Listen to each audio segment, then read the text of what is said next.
Morning students, आज हम lesson 7 के अंतिम जो टॉपिक हैं उनका अध्ययन करेंगे। कल हमने अध्ययन किया था रंध्र गति। रंध्रों का खुलना और बंद होना ही रंध्र गति कहलाता है। और रंध्र गति के लिए 3 सिद्धांत है जो बहुत इंपॉर्टेंट थे, मैंने तीनों करा दिए, समस्या शायद नहीं होगी। फर्स्ट सिद्धांत है स्टार्च और मंड परिकल्पना, जो जे.डी. सायरे ने दी थी। स्टीवार्ड परिकल्पना स्टीवार्ड ने दी थी। सक्रिय पोटेशियम आयन स्थानांतरण परिकल्पना जो मुख्यतः लेविट ने दी थी। इनका हमने अध्ययन कर लिया था। इसके बाद है वाष्पोसर्जन को प्रभावित करने वाले कारक।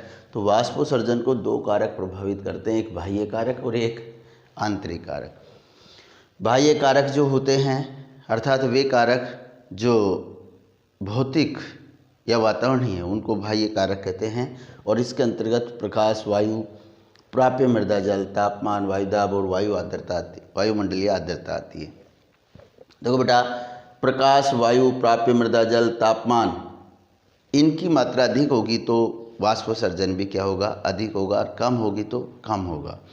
लेकिन 2 कारक वायुमंडलीय, जैसे वायु दाब और वायुमंडलीय आर्द्रता, तो वायु दाब अधिक होगा तो वाष्पोसर्जन कम होगा, वायुमंडलीय आर्द्रता अधिक होगी तो वाष्पोसर्जन कम होगा। तो इन 2 कारकों के कारण कम होता है, 4 कारकों के कारण वाष्पोसर्जन बढ़ता है।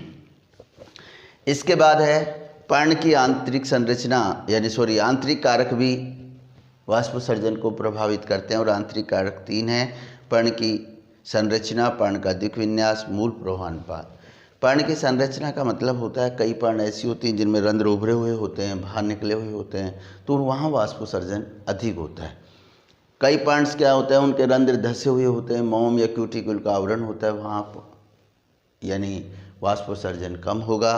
पर्ण का दिक् विन्यास देखते हैं तो कई पर्ण जो होती हैं वो सूर्य के जस्ट सामने रहती हैं, समकोण पर रहती है, तो वहाँ से अधिक वाष्पोसर्जन होगा। और यदि समानांतर हैं सूर्य प्रकाश के तो वहाँ वाष्पोसर्जन कम होता है। मूल प्रवाहानुपात का मतलब है कि मूल और प्रोह का मतलब शाखाएं, पत्तियों की संख्या अधिक है तो वहाँ अधिक वाष्पोसर्जन होगा, और कम है तो कम होगा।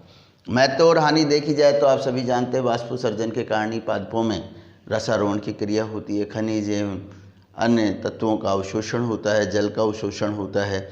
पादप तापमान से बचने के लिए वाष्पोसर्जन के कारण अपनी सतह को नम बनाए रखते हैं। इसके अतिरिक्त फल और बीज भी वाष्पोसर्जन के कारण ही परिपक्व होते हैं पादपों में। हानि क्या है कि इससे अतिरिक्त जल का दोहन होता है मृदा से। इसके बाद 2 टॉपिक है, बिंदु स्राव और रस स्राव क्या है। तो बिंदु स्राव का क्या मतलब है कि सर्दियों के दिनों में होता है बिंदु स्राव, जब मूल दाब अधिक होता है तो उस दौरान क्या होता है, वाष्पोसर्जन नहीं होता। तो पत्तियों के जो शीर्ष भाग हैं वहाँ पर जल रंध्र पाए जाते हैं जो हमेशा खुले रहते हैं, ध्यान रखना। और इनकी कोशिकाओं गति नहीं पाई जाती और यहाँ से जल बूंद बूंद के रूप में बाहर निकलता है, जिसको बिंदु स्राव कहते हैं। रस स्राव क्या है, पादप के कटे हुए भागों से जल या रस का बाहर निकलना रस स्राव कहलाता है। ताड़ी वृक्ष से एक दिन में 50 लीटर के आसपास रस बाहर निकलता है, जिससे पेय पदार्थ के रूप में काम में लिया जाता है। लेटेक्स जो होता है, रबर प्लांट से लेटेक्स प्राप्त होता है, जिससे रबर का उपयोग किया जाता है। तो ये था लास्ट टॉपिक इस लेसन के। इसी के साथ 7th lesson over. Thanks, have a nice day.